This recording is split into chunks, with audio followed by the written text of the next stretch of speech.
tumewaalika katika muda huu mfupi, lakini na mkaona ipo haja ya kuitikia wito wetu huu. Kwa hakika kwetu sisi hii ni heshima na thamani kubwa sana. Kama kawaida mmekuwa mkitupa ushirikiano katika chama chetu, na kwa niaba ya chama tunakushukuruni sana sana sana, na tunaamini kwamba wema huu wa sisi kufanya kazi na nyinyi utaendelea, na tunakuombeni mtufikishie salamu hizi kwa umma na wananchi wenzetu katika nchi yetu ya Zanzibar, Tanzania na dunia kwa ujumla. Ndugu wanahabari, sisi wajumbe wa Baraza la Wawakilishi tunaotokana na chama cha ACT Wazalendo tumeshitushwa na kushangazwa na kauli za kubabaisha za serikali kuhusu ukweli na usahihi wa gharama za ujenzi wa miundombinu ya AFCON 2027 hapa Zanzibar.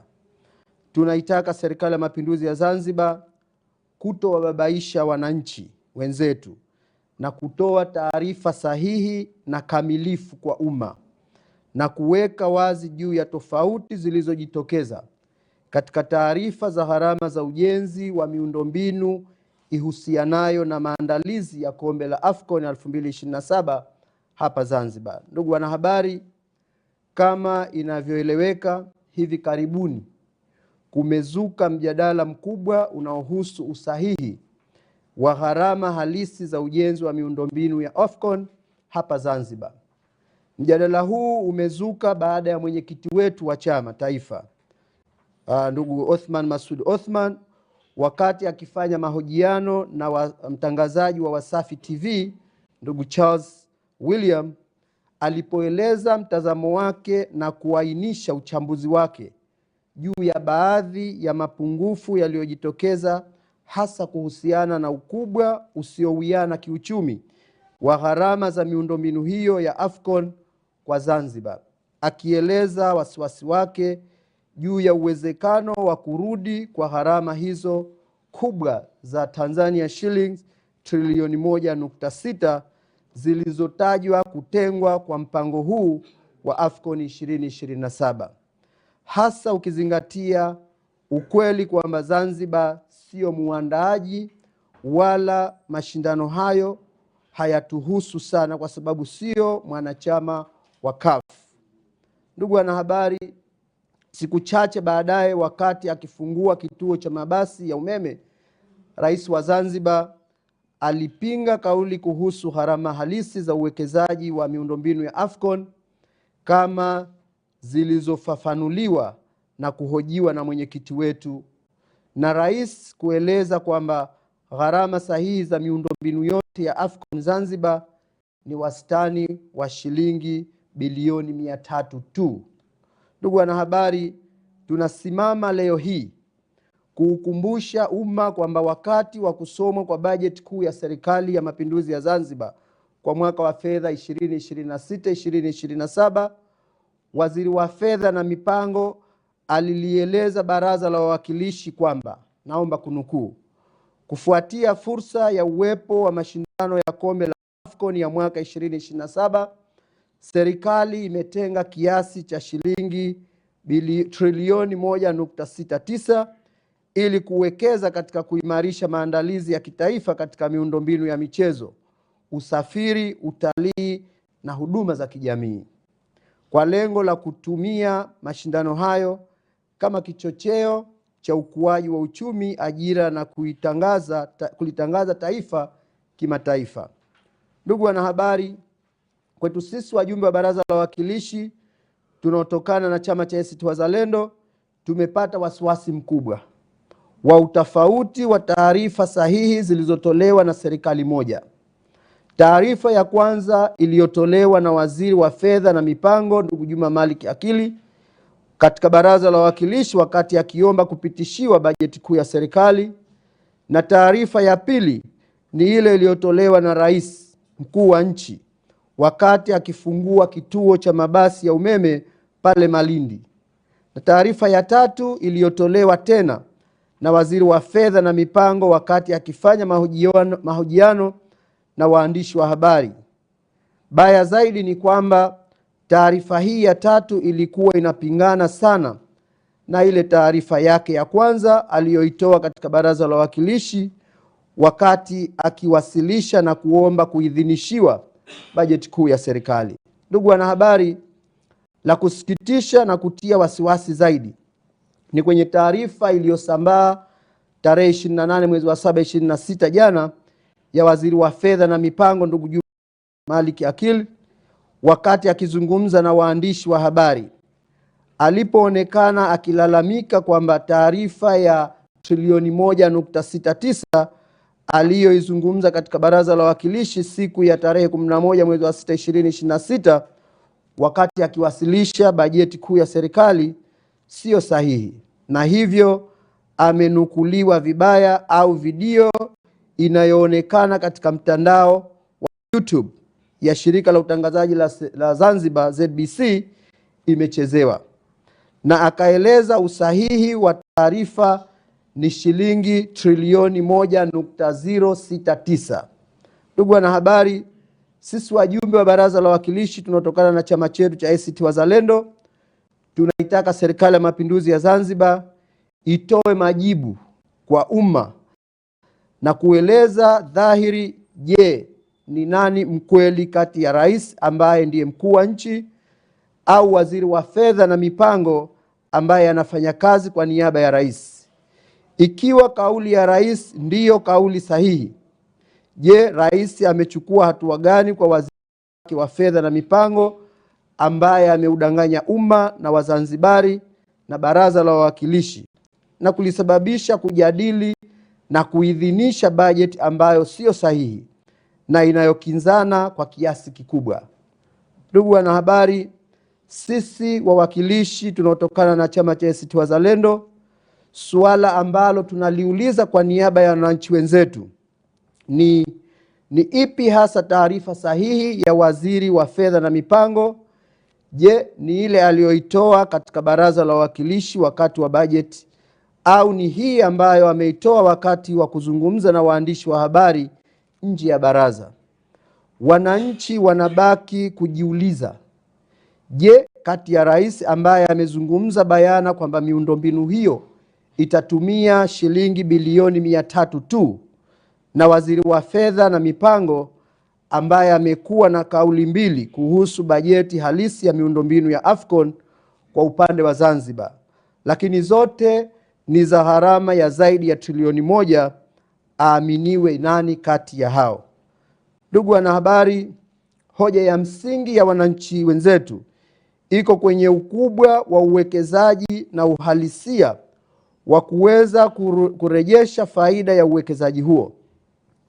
Asili ya uwanja wa Fumba na mji wa michezo wa Afcon ni miradi ya uwekezaji na sio ya huduma kwa jamii. Kama ni kwa huduma kwa jamii tu, uwanja wa Amani, uwanja wa Mau na viwanja vya kila wilaya vinatosha kwa jambo hilo. Kama gharama ya ukarabati wa uwanja wa Amani takriban shilingi bilioni 102 zimetumika na zinahitaji takriban miezi 2040 kurejesha uwekezaji huo, sawa na miaka 170 kuweza kuzirejesha, basi ni wazi kwamba uwekezaji katika miundombinu ya Afcon wa trilioni zaidi ya 1 ambao zimetajwa katika sehemu tofauti utahitaji miaka mingapi? Ni dhahiri kwamba Zanzibar bado haina mvuto wa utalii wa michezo kwa sababu hatuna hata timu, iwe vilabu au timu za taifa zinazoshiriki na kutoa ushindani kimataifa. Ushahidi upo wazi kwamba hata ligi ya ndani yenyewe au hata ligi za ndani zenyewe hazina mvuto wala uwekezaji unaolingana. Ndugu wanahabari, kwa wakati wa sasa kuna kila dalili za mradi huu wa miundombinu ya Afcon 2027 kuwa White Elephant Project, kwa maana kwamba hatutopata faida kamili kama zinavyonadiwa sasa hivi. Lakini pia kwa kutumika kwa uchache wake, underutilization, serikali iwaeleze wananchi mipango yenye maana na tija kuhusu mji huo baada ya kumalizika kwa mashindano ya AFCON 2027, ikizingatiwa kuwa ndani ya Jamhuri ya Muungano wa Tanzania kutakuwa na viwanja vipya vyengine vikubwa: uwanja wa Mkapa, uwanja wa Uhuru na uwanja wa Arusha, vinavyojengwa kwa malengo ya AFCON, ukijumlisha na viwanja vinavyotumika sana kama KMC Azam Chamazi na Meja General Isamuhyo Stadium, kwa kuvitaja vichache. Serikali iwaeleze wananchi ni ipi nafasi yetu kibiashara, ukizingatia kimataifa nafasi yetu ipo chini ya mikono ya TFF. Ndugu wanahabari, wakati tukiandaa miundombinu kwa ajili ya mashindano ya AFCON 2027, bado serikali haijui hadi sasa idadi ya mechi na ukubwa wa timu za taifa zitakazochezwa hapa Zanzibar. Ni kwa vipi tunajihakikishia kwamba AFCON italipa upande wetu wakati hatuna nafasi ya kuamua kuhusu mechi, maana sisi sio waandaaji rasmi? Ndugu wanahabari, ili kuondosha taharuki iliyojitokeza kwa serikali moja kuwa na taarifa tofauti kwenye jambo moja, tunaitaka serikali itoke hadharani na kauli moja ya uhakika na yenye kueleweka. Ni zipi hasa gharama kamili na sahihi za miundombinu ya AFCON kwa Zanzibar? Ndugu wanahabari, kwa kuwa siku zote chama chetu kimekuwa kikipambania na kupambanua huku ikisimamia rasilimali za nchi, hasa katika kulinda maslahi ya umma, kama ilivyodhihiri wakati tukihoji serikali katika bajeti na masuala mbalimbali ndani ya Baraza la Wawakilishi, na wakati mwingine kuibua mijadala ya kitaifa. Hivyo basi, kwa niaba ya wananchi wenzetu, tunaitaka serikali ifanye yafuatayo. Kwanza, serikali iwaambie wananchi ukweli kuhusu jambo hili, na pale ilipokosea iwaambie wananchi majibu yanayotolewa kwenye jambo hili ni mepesi sana na hayalingani kabisa na uzito wa hoja yenyewe. Pili, tunaitaka serikali iwaeleze wananchi jumla ya fedha, ugawaji wa fedha hizo kimiradi na vyanzo na masharti ya fedha hizo. Tofauti za nambari: Tanzania shilling 1.69 trilioni, 1.069 trilioni na bilioni 300 kibajeti ni kubwa sana na zinahitaji ufafanuzi wa haraka kutoka kwa serikali, sambamba na bajeti iliyoidhinishwa na Baraza la Wawakilishi mwezi Juni 2026.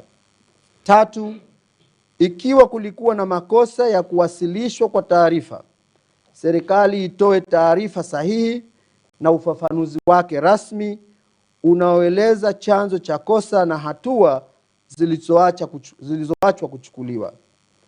Kwa kuwa Waziri wa Fedha na Mipango ameueleza umma kwamba fedha zilizotarajiwa kutumika kujenga miundombinu hiyo ni fedha za mkopo ambazo bado hazijapatikana, lakini ujenzi unaendelea, serikali iwaeleze wananchi mkopo huo ulitarajiwa kuchukuliwa kutoka wapi, utalipwaje na kwa masharti yapi, na kwa kuwa mkopo huo bado haujapatikana, serikali iwaeleze wananchi fedha za ujenzi wa miundombinu hiyo inayoendelea kujengwa zinatoka wapi na katika fungu lipi.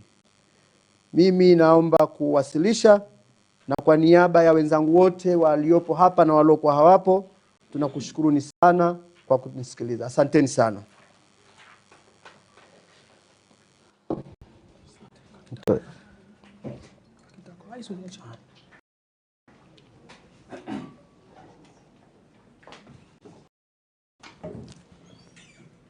Asanteni, nadhani amemsikia mnadhimu wetu kwa niaba ya wawakilishi Profesa Omar Hamadi akieleza yale machache ambayo tuliwaitia hapa na kutaka serikali itupe majibu au majawabu ambayo yanashika. Kuna utofauti wa maswala uchukue utajibu. Maswala tutajibu pamoja. Tofauti. Tunataka watupe data sahihi na sisi kama wajumbe wa baraza la wawakilishi, kwa sababu tunazijua data sahihi ambazo zililetwa barazani. Sasa niwape fursa ndugu waandishi wa habari ya kuuliza maswala, lakini ni muhimu mwandishi ambaye atanyanyuka ataje jina lake na chombo ambacho anatoka. Tutaanza kuchukua maswala manne ya mwanzo, tutayajibu, baadaye tutachukua tena maswala mengine pale atakapojitokeza. Asante, naomba karibu.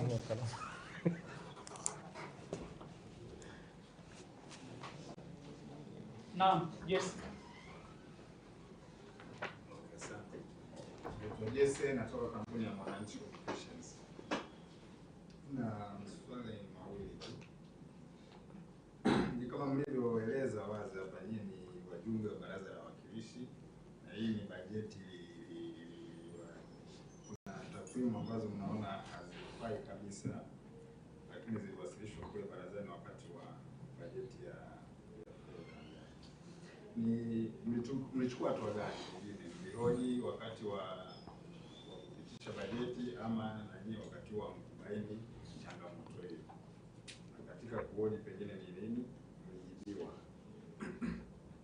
Na swali la pili ni sasa, nyinyi kuna takwimu tatu hapa, ni ipi hii ambayo mnaona sasa iko ni nzuri zaidi, ambayo mnaona kwa kweli inaweza kuwa inaendana na mazingira halisi ya uwekezaji lakini kwa faida ya Tanzania? Asante. Mwingine? Mamko. Na mimi naitwa Ramos Mema, natokea gazeti la Nipashe. Mimi nilikuwa nataka ufafanuzi kuhusiana na hii taarifa yenu kwamba mnapinga gharama zilizotajwa ama mnapinga ujenzi unaofanyika. Na kama mnapinga gharama, ujenzi unaendelea, na hisi hili kifanyike, usitishwe kwa ujenzi ama kitu gani? Najat. Asante. Haya, na mimi naitwa Najat, natokea The Chanzo. Mimi swali langu ni moja tu, ni vigezo gani ambavyo mnaviona ama mmevitathmini mkaona kwamba uwekezaji ambao unafanyika faida haitorudi? Kwa sababu bado AFCON haijaanza na hatujui ni wageni kiasi gani tutapokea. Ni vigezo vipi vinaashiria kwamba fedha hazitorudi? Mshajabu Idrisa, mfahamisho kwa raundi ya kwanza. Asante. Naitwa Jaji Idrisa kama ulivyoniita, kutoka Mwanahalisi. Nimemsikia waziri wa fedha na baadhi ya hawa siku hizo wanaitwa machafu wanatetea kinachofanywa na serikali. Waziri wa fedha anasema hakuna wasiwasi sababu deni mpaka sasa, mwenendo wa deni SMZ linahimilika. Sijui hii tamu, na hapa tuna profesa anajua uchumi, linahimilika deni. Manake hakuna hofu upande wa huko kutumia that big money kwa huo mradi. Nadhani ni anze na utaanza au nianze mimi? Utaanza. Nianze na Mwalimu Mohamed. Kama unacho mwenyewe yote bwana. Anza kidogo. Nianze na Mwalimu Mohamed. Achague swala moja ajibu. Nianze na Mwalimu Mohamed achukue swala moja ajibu. Alafu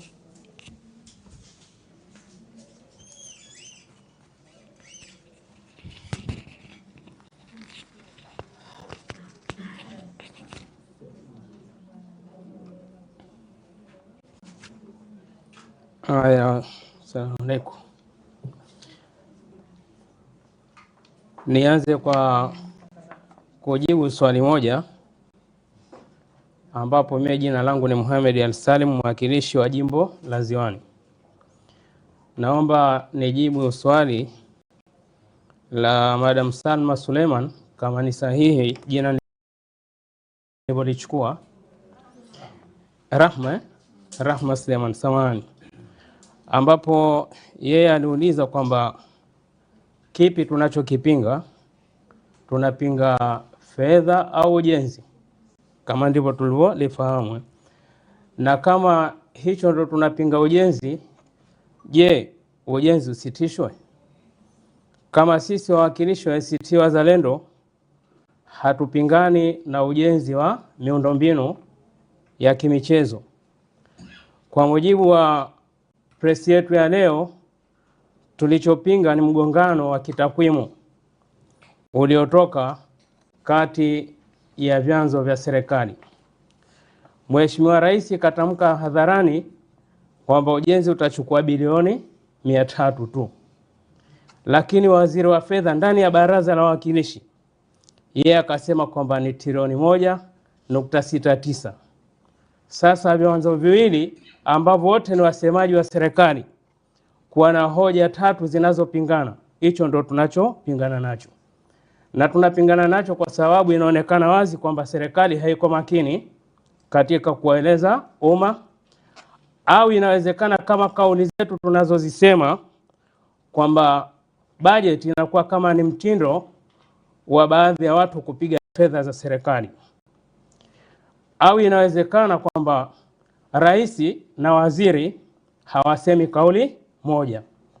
Sasa kama hivyo ndivyo, hicho ndo tulichotoka kwenu leo ili kuja kupata kuwaeleza, na tukaiomba serikali tupe ufafanuzi wa wazi, kwa sababu chombo cha baraza la wawakilishi ni chombo halali kwa mujibu wa sheria, na taarifa tunazozipokea pale ni halali kwa mujibu wa sheria. Sasa leo rais kama naye anakuja na zake, sasa hatujui kwamba ilikuwa ni budget au ilikuwa ni wimbo wa kisiasa. Sasa tunataka tutofautishe kati ya wimbo wa kisiasa na taarifa zilizo sahihi za serikali, na hichi ndicho tulichokuja nacho kwenu, na hizo taarifa tatu zilizo tofauti ndo tunazopingana nazo. Asanteni.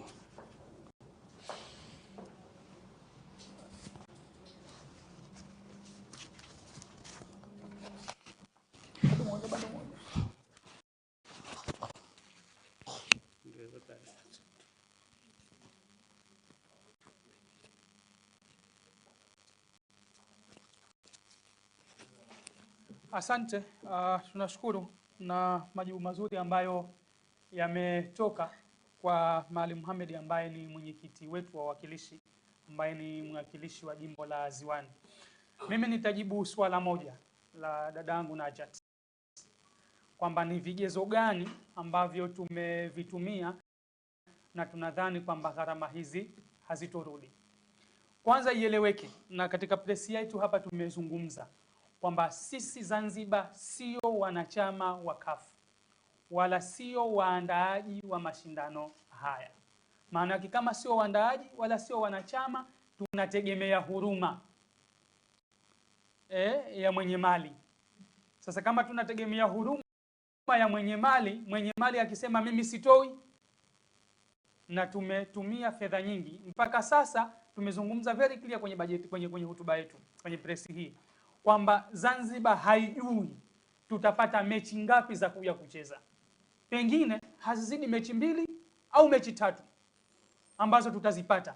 Tujiulize katika hali ya kawaida, na hizo hatuna uhakika kwamba mechi 2 au mechi 3 ambazo zitakuja kuchezwa Zanzibar tuna uwezo wa kurejesha ya gharama ambazo zimetajwa.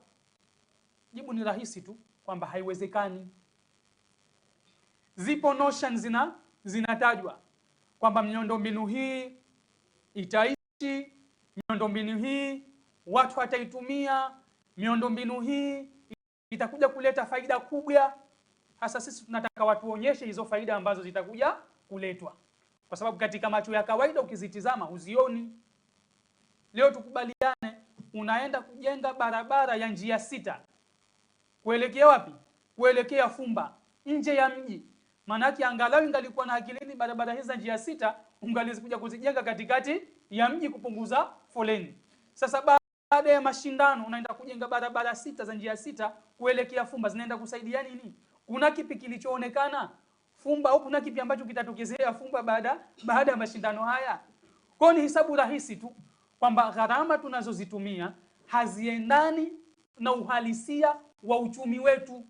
Ndicho ambacho tunakizungumza, kwamba uchumi wetu na gharama ambazo zinatumika hazionekani kwamba ni vitu ambavyo vinawiana. Na kigezo tulichotumia kuona kwamba gharama hizi zitarudi, kigezo kikubwa ni kwa sababu sisi sio wanachama wala sio wa CAF wala sio waandaaji wa mashindano haya. Mwenyekiti amesema kwamba tunaandaa karamu kwa kutegemea nani, wale wa kudusa wale wa kudusa, wale wa matanga. Hatuwezi kuandaa karamu ingalikuwa yetu hapo angalau tungalifikiria. Na hayo kwa uchumi wetu wa Zanzibar ni lazima tujifikirie kwamba hizo gharama ambazo zinakwenda kutumika. Asanteni. Nadhani nimwite profesa malize masuala yaliyobakisha.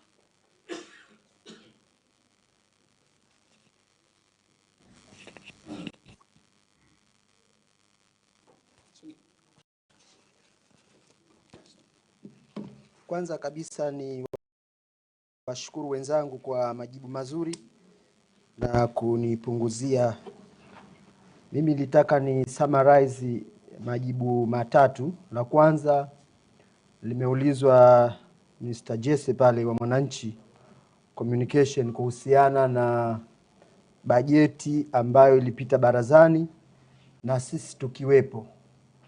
Na sisi kama wawakilishi, baada ya kuamua kuingia barazani, tunaliheshimu chombo kile kuliko chama chetu. Tukiwa kwenye baraza, tunaheshimu chombo cha Baraza la Wawakilishi kuliko chama chetu. Na yanayopitishwa pale, hata kama hatuyakubali, kwa vile tumepitisha pamoja, collective responsibility, tunayasimamia kwa pamoja kwa vile tumeshapitisha. Tunaonyesha msimamo wetu kadri tunavyoweza. Lakini kinachopitishwa na Baraza la Wawakilishi, sisi tukiwa wawakilishi wa Baraza la Wawakilishi tunakiheshimu. Sisi tulihoji tulipoweza kuhoji. Hata hii ya 1.67 mimi binafsi nilihoji, ni 20% ya bajeti kuu ilikuwa. Majibu yaliyotoka hayalingani na masuala. Kwamba issue sio kwamba unaweza kukopa au huwezi. Nilisoma article moja, kuna mzee anasema hatumpimi mkulima ufanisi wake kwa uwezo wa kukopa jembe. Tunampima kwa uwezo wa kuzalisha kwa ardhi ndogo, pengine kwa kutumia utaalamu. Kwa hiyo sisi jibu ni kwamba kilichopitishwa na baraza hatuna mashaka nacho. Tunakikubali, na hata kama hatukikubali wakati tukichangia, lakini kikishapitishwa tunaenda kukisimamia kwa pamoja, na hiyo ni collective responsibility. Data sahihi ni ile tuliyoisoma barazani, sisi tunaamini. Kwa sababu kwa mujibu wa katiba ya Zanzibar, chombo chenye mamlaka ya kupitisha bajeti ya serikali ni Baraza la Wawakilishi. Ingawa mamlaka ya baraza kidogo hailingani na bunge, kwa sababu bunge wao wanaweza kuifumua bajeti wakaiunda upya. Lakini sisi tuna uwezo wa kushauri. Lakini mwisho tunapitisha sisi. Kama serikali tumetoa ushauri haikukubali, upitishaji wa mwisho wa bajeti ni Baraza la Wawakilishi. Kwa hiyo kilichopitishwa kwenye Baraza la Wawakilishi, kilichoko kwenye Hansard za Baraza la Wawakilishi ndiyo sahihi. Na sio bilioni 300. Ni zaidi ya bilioni 300, ni zaidi ya trilioni. Kwa hiyo hilo nilitaka kutoa ufafanuzi huo. Lakini Birahma aliulizia kuhusiana na tunapinga gharama au ujenzi, nini kifanyike? Kila jambo lina wakati wake. Kama alivyosema Mheshimiwa Sefu pale, haujafika wakati wa Zanzibar kuwa na njia 6. Sehemu ambayo haina mahitaji ya njia 6. Na lengo liko wazi kwamba ni kwa ajili ya AFCON ambayo inadumu kwa miezi michache. Kwa hiyo sisi hatupingi ile gharama kama gharama, tunapinga uhalali wa kuizungumza kwanza. Sisi hapa press ya leo ni tupate data sahihi. Lakini ukiniuliza kwenye gharama hazilingani na uhalisia. Ingawa hilo ni nje ya press ya leo. Lakini gharama si ujenzi huu tu. Ujenzi kutoka hospitali ya Mnazi Mmoja kuelekea BOT 2.3 kilometers, 2.1 nadhani kilomita, unagharimu bilioni 50.8, sawa na bilioni 23.3 kila kilomita moja. barabara kama hiyo, viwango kama hivyo, upana kama huo 6x6, Dodoma inayoelekea Ikulu inagharimu bilioni 7 kwa kilomita moja. Ina maana kilomita 3 za Zanzibar gharama yake kilomita 3 za Dodoma unajenga kilomita 1 Zanzibar. Kwa hiyo tukienda mambo ya gharama, hapa ni darsa nyingine kubwa kwa Zanzibar. Miradi mingi gharama hailingani, kuna upigaji mkubwa tunaweza kusema ulio dhahiri. Kwa hiyo lakini ujenzi sisi tunaupinga kwa wakati huu, naweza kusema kwa sababu haujakuwa na mahitaji makubwa. Kuna mahitaji makubwa ya chakula. Kuna mtu anaitwa Maslow anasema binadamu mahitaji yake namba 1 ni chakula, namba 2 ndio ile tunaita security, physical protection, halafu ndio yanakuja hizo mambo ya fahari. Kwa hiyo sisi Zanzibar bado tuko kwenye mahitaji ya chakula. Bidhaa mkiuliza huko mtaani mtajua nyama kilo moja sasa hivi imeshazidi 10,000, nyama safi 20,000 wakati wa sikukuu. Kwa hiyo hatupingi moja kwa moja, lakini kwa wakati huu tulionao ilikuwa ndio maana tukatumia lile neno White Elephant Project. Ni mradi ambao inawezekana una maana, lakini si kwa wakati huu. Tulipoanzisha television ya rangi hapa Zanzibar mwaka 72, ule pia uliitwa White Elephant Project, ingawa baadaye uligundulikana ulileta manufaa, lakini baada ya miaka mingi sana. Ni kwa sababu watu walikuwa na njaa. Sisi wengine tuliozaliwa miaka ile ndio mpaka leo tumekuwa wafupi, kwa sababu ilikuwa ni mwaka wa njaa. Kwa hiyo mahitaji hayakulingana na kile kilichozaliwa kipindi kile. Lakini Binajat, suala linalohusiana na vigezo, kwa nini fedha haitorudi, mifano inatoka hapa. Uwanja wa Amani umekarabatiwa, haukujengwa, umekarabatiwa, zinazozungumzwa hadharani bilioni 102. Sisi wengine tuna wasiwasi ni zaidi ya hizo bilioni 102. Umekodishwa kwa mtu milioni 50 kwa mwezi, facility zote zile.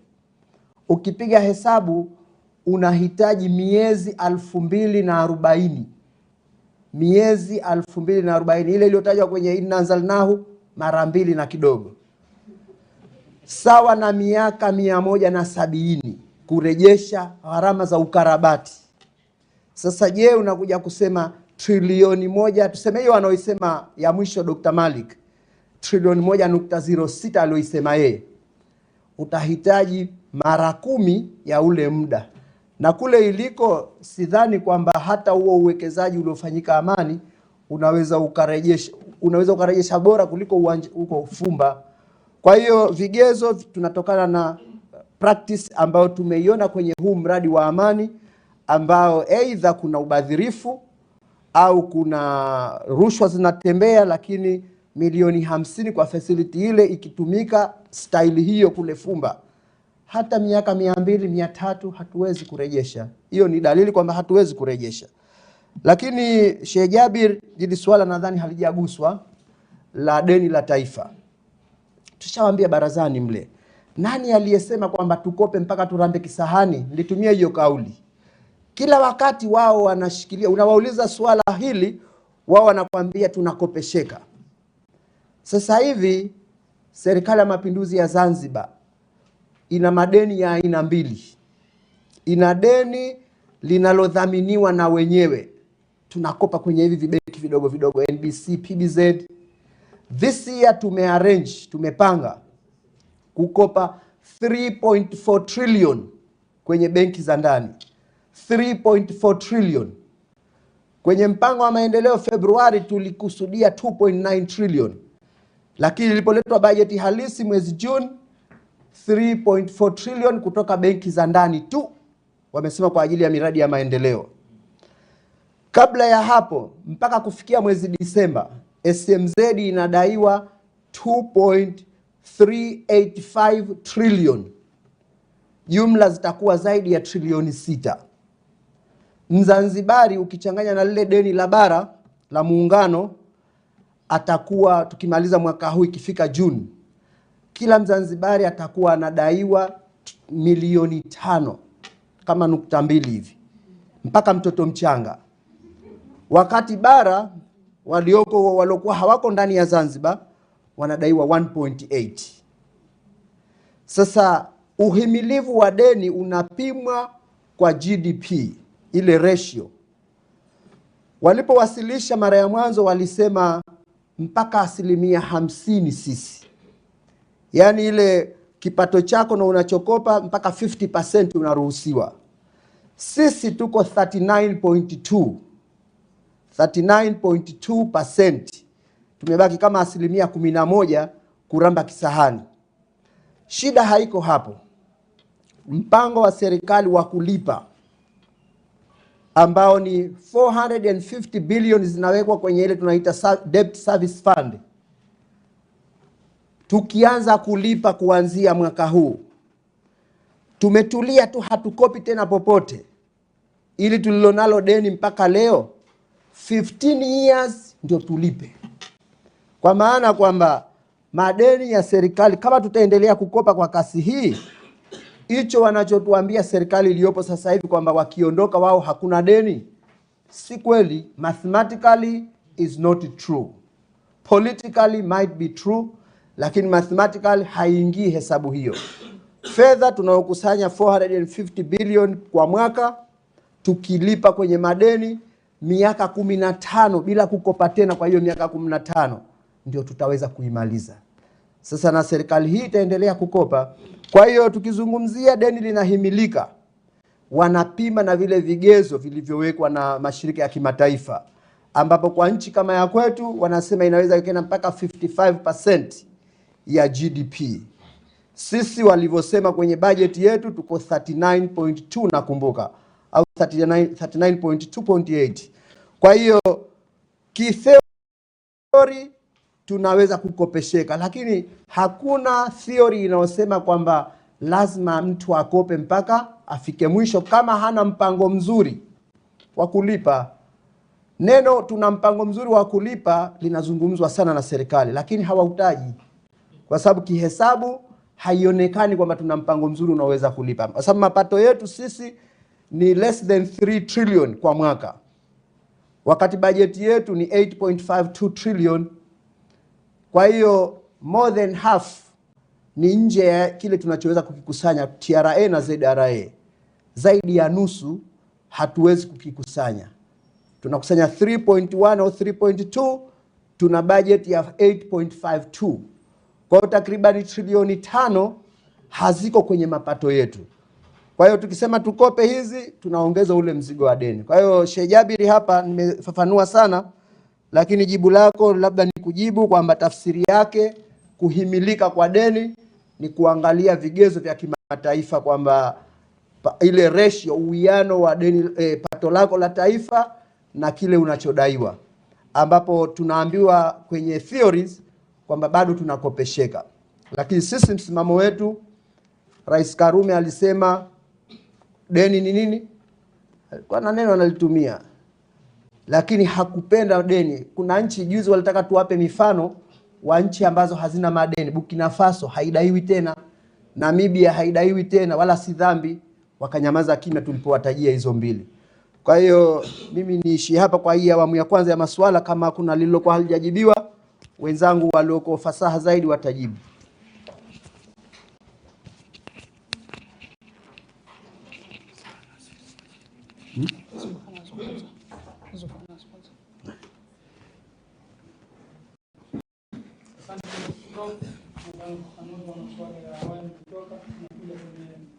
Ya pili, uchukuaji wa masuala kwa tena watu watatu, si lazima, lakini sio lazima kama hivyo.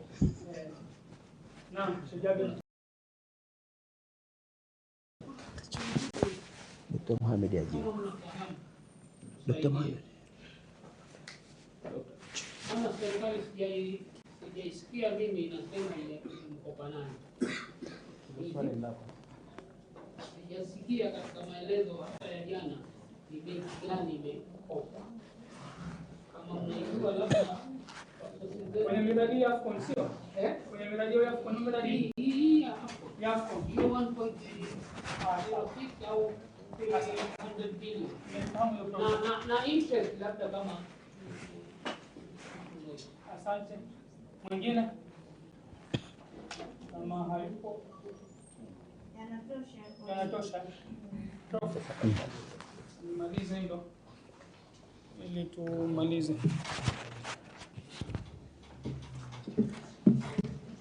Nadhani swala hilo na sisi tumeliuliza pia kwenye press yetu hii, kwamba sisi wananchi tunahitaji kujua hasa kwenye fedha hii ya Afcon.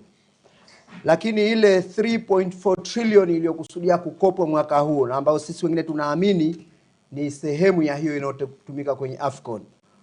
Kwanza, kama mtakumbuka, mwaka jana palianza huu mtindo wa sukuk ambao takriban wananchi wengi hasa viongozi wa serikali, mashirika na taasisi za serikali nyingi zililazimishwa kuwekeza kwenye ile sukuk. Ule si mkopo, ni bond, wanaita bond.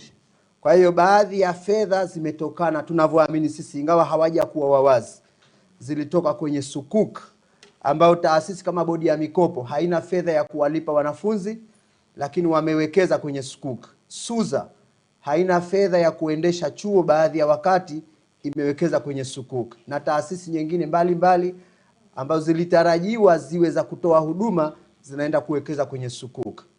Lakini kwenye bajeti iliyosomwa na Mheshimiwa Waziri, ile 3.4 iliyoitaja trillion ya mwaka huu kwa ajili ya kuendeleza miradi ya maendeleo, imesema zitakopwa kutoka baadhi ya benki zimetajwa kwenye ripoti, kwenye budget: PBZ, Ecobank, NBC, NMB, Stanbic na kadhalika, na taasisi nyingine za kifedha ndani ya nchi. Hizo zote ni ndani ya nchi. Mheshimiwa Said Ali Mbaruku aliwaambia, kwa vile mmekosa dhamana ya kukopa nje, mnavibana hivi vitaasisi vidogo vidogo, na huo ndo wasiwasi wetu pia. Kwa hiyo madeni, sisi tunahitaji majibu pia kutoka serikalini ya hilo swala uliloliuliza. Lakini kwenye maandiko ya budget, hizo benki nilizozitaja zimetajwa ni sehemu ya kuchukua huo mkopo wa 3.4 trillion, na tunatarajia zitalazimishwa kutoa, ingawa zinaweza zikaumia nazo kwa sababu zinahitaji kujiendesha. Asanteni. Hakuna ziada. Kama kuna la maliza. Nadhani nimemaliza. Haya. Tunashukuru sana, asanteni sana. Mjomba. Mjomba. Kwa kweli.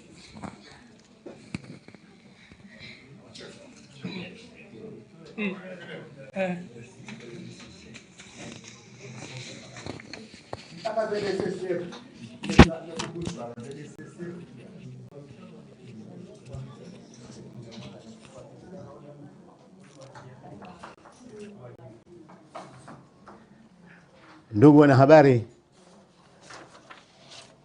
jukumu langu mimi kukushukuruni tena sana sana kabisa kwa muda mfupi, na mkaweza kuhudhuria kwa wingi kabisa, na mkawasikiliza kwa makini kabisa kiongozi wa kambi, mnadhimu kutoka chama cha ACT Wazalendo na mwakilishi wa kuchaguliwa kwa maelfu ya kura jimbo la Pandani, pamoja na wakilishi wenzake hapo. Ndugu Seif Sleman ni mwakilishi wa jimbo la Ole wa kuchaguliwa, Dr. Mohamed Suleiman mwakilishi wa jimbo la Mtambwe wa kuchaguliwa kabisa. Na kwa kujumuisha press yetu na umuhimu wake, tulipata kuhudhuriwa na mbunge wa Ubungo na mwenyekiti wa kamati ya wakilishi wa ACT ndani ya bunge la Jamhuri ya Muungano. Kwa hivyo tunakushukuruni tena sana sana sana. Habari hizi kuwahabarisha Wazanzibari na Watanzania wote na wana Afrika Mashariki, kilichozungumzwa hapa kinahitaji majibu sahihi kutoka kwenye serikali. Tunaamini serikali ilikuwa sahihi, basi itajibu masala yaliyo sahihi, sio bla bla. Tunakushukuruni tena kwa kuhudhuria. Asanteni sana sana na sana. Asanteni wanahabari.